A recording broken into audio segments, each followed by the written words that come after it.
नमस्कार. आजच्या या विशेष आणि सविस्तर विश्लेषणात आपण एका अत्यंत महत्त्वाच्या विषयावर बोलणार आहोत. खरी हंगाम आता अगदी तोंडावर आलाय आणि साहजिकच शेतीच्या कामांसाठी लागणाऱ्या निधीची अत्यंत तातडीची गरज निर्माण झालीय.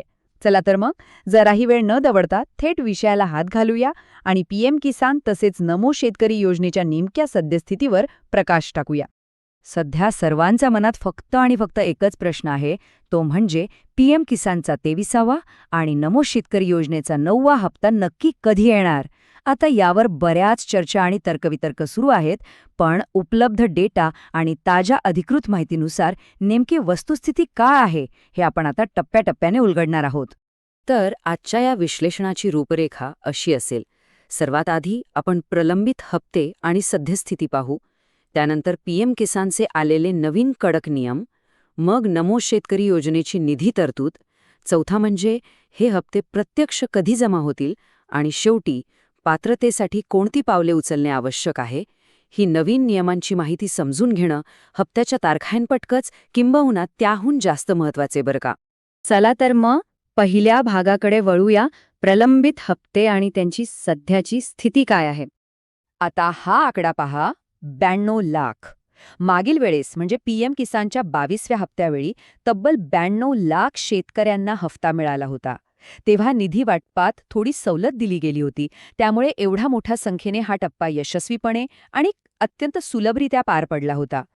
पण नमो शेतकरी योजनेच्या 9व्या हप्त्याबाबत तसं झालं नाहीये. हा हप्ता खरं तर फेब्रुवारी किंवा मार्चमध्येच मिळायला हवा होता. पीएम किसानचा हप्ता 13 मार्चला आला, पण नमो शेतकरीचा हप्ता मात्र अडकला. का तर त्यामागे एकच मोठं कारण होतं, ते म्हणजे निधीची अत्यंत अपुरी तरतूद. त्या काळात बजेटची पुरेशी व्यवस्था नसल्यामुळेच हा हप्ता अजूनही प्रलंबित राहिला आहे. यानंतर आता आपण वळूया दुसऱ्या आणि अतिशय महत्त्वाच्या भागाकडे, पीएम किसानचे नवीन कडक नियम. सध्या प्रशासकीय पातळीवर खूप मोठे बदल होत आहेत. पहा, 22व्या आणि 23व्या हप्त्यामध्ये जमीन अस्मानाचा फरक आहे. 22वा हप्ता बऱ्यापैकी सवलत देऊन वाटला गेला, पण आता शासनाने नियम एकदम कडक केले आहेत. आता 23वा हप्ता हवा असेल तर ॲग्रीस्टॅक फार्मर आयडी असणं पूर्णपणे 100% बंधनकारक आहे. होय, या आयडीशिवाय आता पुढील हप्ता वितरितच केला जाणार नाही. एवढंच नाही तर आता शासनाकडून अपात्र लोकांना शोधून काढण्यासाठी एक विशेष आणि सखोल तपासणी मोहीम सुरू आहे. यामध्ये काय पाहिलं जाते तर एकाच घरात एकापेक्षा जास्त लोक लाभ घेत आहेत का, किंवा कुटुंबात कोणी सरकारी नोकरीत आहे का, तसेच ई-केवायसी पूर्ण आहे की नाही हे सगळं तपासलं जातंय. आता नुसती ई-केवायसी नाही तर फेस ऑथेंटिकेशन म्हणजे चेहरा स्कॅन करून ओळख पटवणं अनिवार्य झालंय. या कडक फिल्टरमुळे जे खरोखर अपात्र आहेत ते थेट बाहेर पडणार आहेत. पण या सगळ्या डेटा शुद्धीकरणाचा एक दुसरा पैलूही आहे. प्रशासकीय स्तरावर काही वेळेस केवळ नावातली स्पेलिंग मिस्टेक किंवा जमिनीच्या लँड सीडिंगचा डेटा न जुळल्यामुळे अनेक खरे आणि पात्र शेतकरी देखील चुकीच्या पद्धतीने अपात्र ठरले गेले आहेत. ही वस्तुस्थिती आहे आणि म्हणूनच आपली कागदपत्र अगदी अचूक असणं ही आता काळाची गरज बनली आहे. आता आपण पाहूया तिसरा मुद्दा, नमो शेतकरी योजनेची निधी आणि तरतूद. नेमकं आर्थिक नियोजन कसं झालंय ते समजून घेऊया. येत्या 2026-27च्या अर्थसंकल्पातली ही माहिती खूप दिलासादायक आहे. प्रलंबित आणि आगामी हफ्त्यांसाठी आता पक्की तरतूद करण्यात आली आहे. सर्वात महत्त्वाचं म्हणजे सर्वसाधारण, अनुसूचित जाती आणि अनुसूचित जमाती या तिन्ही प्रवर्गांसाठी आता शासनाने स्वतंत्र अकाउंट हेड म्हणजेच वेगवेगळे लेखाशीर्ष तयार केले आहेत. सोप्या भाषेत सांगायचं तर आता प्रत्येक गटासाठी बजेटमध्ये स्वतंत्र निधी राखून ठेवण्याची पक्की व्यवस्था झाली आहे. आता ज्याची आपण सगळेच आतुरतेने वाट पाहत आहोत तो चौथा मुद्दा, हे हप्ते प्रत्यक्ष कधी जमा होणार. खरीपाच्या तयारीसाठी हीच ती सर्वात महत्त्वाची वेळ आहे. तर याचं संभाव्य वेळापत्रक असं आहे. सर्वात आधी ई-केवायसी आणि ॲग्रीस्टॅक फार्मर आयडी काढण्यासाठी मे महिन्याचा शेवट ही अंतिम मुदत आहे. हे काम मे अखेरीस पूर्ण झाल्यावर जून महिन्याच्या अखेरीस पीएम किसानचा 23वा हप्ता जमा होण्याची दाट शक्यता आहे. आणि जर काही प्रशासकीय विलंब झालाच तर फार तर जुलैच्या पहिल्या आठवड्यापर्यंत हा हप्ता खात्यात जमा होऊ शकतो.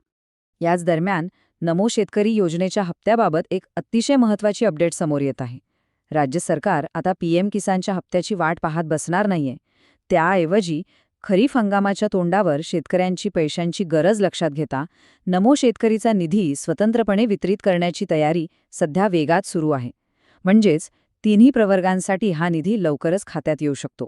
आता शेवटचा आणि अत्यंत कृती केंद्रित 5वा विभाग, पात्रतेसाठी कोणती आवश्यक पावलं उचलली पाहिजेत. कारण केवळ वाट पाहून चालणार नाही, पैसे अडकू नयेत म्हणून काही गोष्टी कराव्याच लागतील. तर आपल्याला 3 कृती तातडीने करायच्या आहेत.